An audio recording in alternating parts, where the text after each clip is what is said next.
Se você tem múltiplos interesses e vive abandonando projetos, esse vídeo é para você. Você provavelmente tem um cemitério de projetos na sua casa, um violão empoeirado no canto do quarto que você não toca há meses, uma pilha de livros não lidos ou meia dúzia de projetos que nunca saíram do papel. E toda vez que você olha para essas coisas, bate aquela mistura de tristeza e vergonha. As pessoas te chamam de sem foco, de volúvel, e dizem que você não tem disciplina, pois não consegue escolher um caminho e seguir nele como todo mundo faz. Mas e se essa for a sua vantagem? Hoje, a ciência já mapeou um padrão de diversas pessoas que, assim como você, se enquadram como multipotencial. São pessoas que têm alta capacidade de desenvolver competências em áreas diversas, guiadas por um forte senso de curiosidade e que não cabem em uma só caixa. Porém, são julgadas pela sociedade. A verdade é que você não precisa mudar quem você é. O que você precisa é transformar isso na sua maior força. Ter vários interesses não é um defeito que precisa ser corrigido. E quando você aprende a estratégia certa para lidar com isso, pode criar uma vantagem estratégica só sua. Hoje você vai entender os benefícios cognitivos reais que seu cérebro multipotencial tem e vai aprender como mapear seus interesses de um jeito que revela oportunidades únicas. Mas primeiro, precisa entender por que abandonou a maioria dos seus projetos até hoje.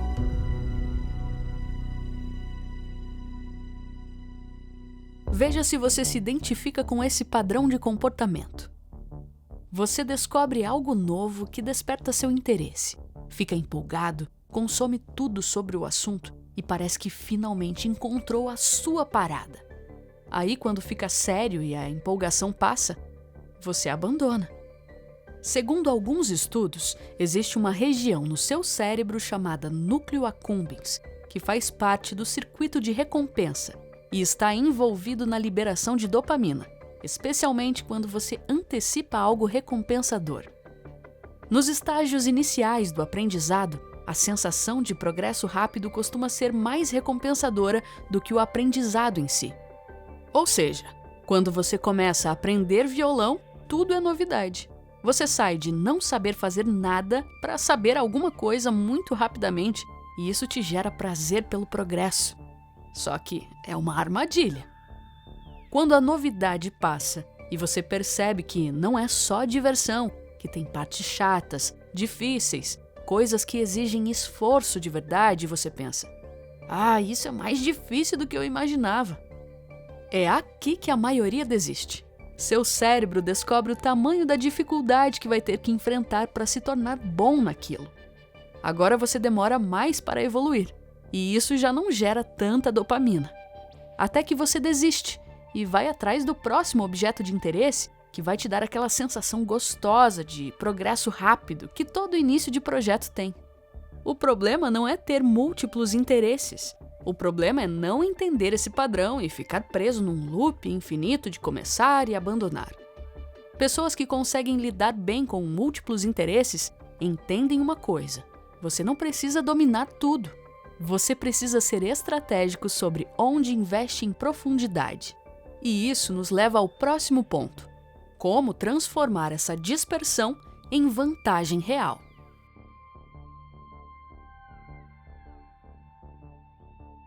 Seu cérebro funciona diferente de quem é especialista, e a ciência mostra que isso te dá vantagens específicas.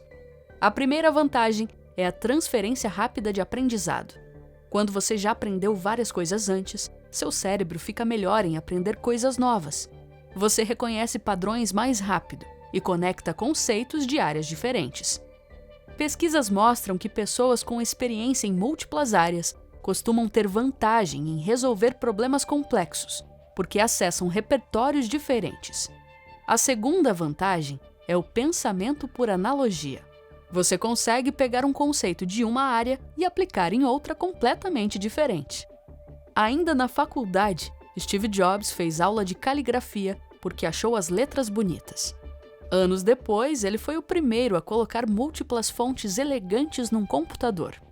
Os concorrentes tinham tipografia feia, porque só sabiam engenharia, enquanto Jobs sabia engenharia e arte. E isso é o norte que a Apple usa até hoje: tecnologia e design. Tem um conceito na psicologia cognitiva chamado flexibilidade cognitiva. É a capacidade de mudar de estratégia quando o contexto muda. Estudos mostram que pessoas com múltiplos interesses têm flexibilidade cognitiva mais alta. Elas já estão acostumadas a alternar entre modos de pensar diferentes. Isso se traduz em adaptação mais rápida quando o ambiente muda. E olha, o mundo muda o tempo todo. Algoritmos mudam toda semana. Profissões que existiam há 5 anos não existem mais.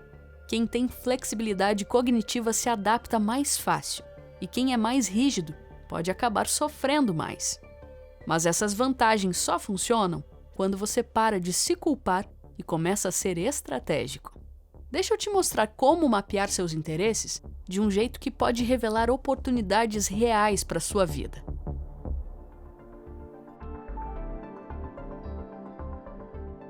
Múltiplos interesses parecem caóticos quando não são mapeados.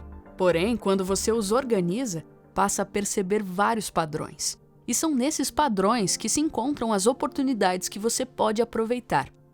Não porque você é o melhor fotógrafo do mundo ou o melhor psicólogo, mas porque você combina as duas coisas de um jeito específico. Passo 1. Pegue papel e caneta e anote todos os seus interesses genuínos. Pode ser hobby, assunto que você estuda sozinho, habilidade que você desenvolveu sem perceber. Não filtre nada ainda, só joga tudo no papel. Passo 2. Agora, identifique as interseções. Pega 3 interesses dessa lista e pergunta: o que eles têm em comum? Que problemas eu consigo resolver combinando essas 3 coisas que outras pessoas não conseguem? Por exemplo, vamos dizer que você entende de música, neurociência e produtividade.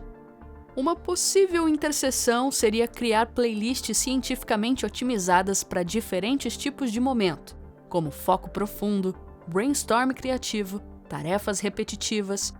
DJs não estudam neurociência e neurocientistas não produzem música. Você passa a ser o único quando une as duas coisas. É claro que esse é um exemplo muito específico, mas se você fizer essa atividade com atenção, com certeza vai descobrir algo que sirva para você. Agora você entendeu o conceito, porém precisa tomar muito cuidado com um dos grandes vilões da era moderna.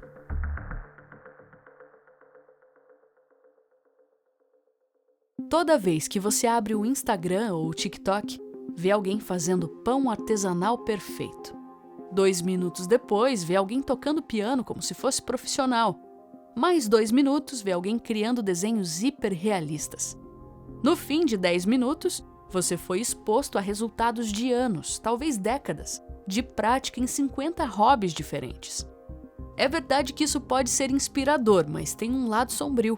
Você sente que o que você faz não é suficiente. Isso ativa o que neurocientistas chamam de comparação social ascendente, ou seja, você tende a comparar com quem está acima de você. Leon Festinger, psicólogo social, foi um dos primeiros a estudar isso nos anos 50. Ele descobriu que a comparação social ascendente ativa a resposta de estresse.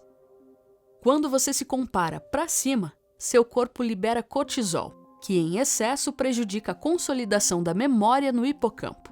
Traduzindo, você fica estressado e ainda aprende pior. Mas tem outro efeito.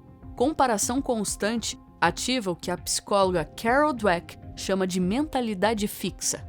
Você começa a ver habilidades como talentos inatos que você tem ou não tem, em vez de habilidades que podem ser desenvolvidas. Lembra daquele cara do Instagram que faz o pão perfeito? Você só está vendo o highlight do vídeo dele. Você não vê as 47 tentativas falhadas que ele não postou. Agora, você pode parar de enxergar suas tentativas como um cemitério de projetos e passar a ver como um laboratório da sua criatividade. Aquele violão empoeirado não é símbolo de fracasso. É uma parte de quem você é e um objeto que conta um pedaço da sua história. Se esse vídeo mudou como você vê seus múltiplos interesses, deixa um like e comenta. Quais são seus 3 interesses que você nunca soube como conectar?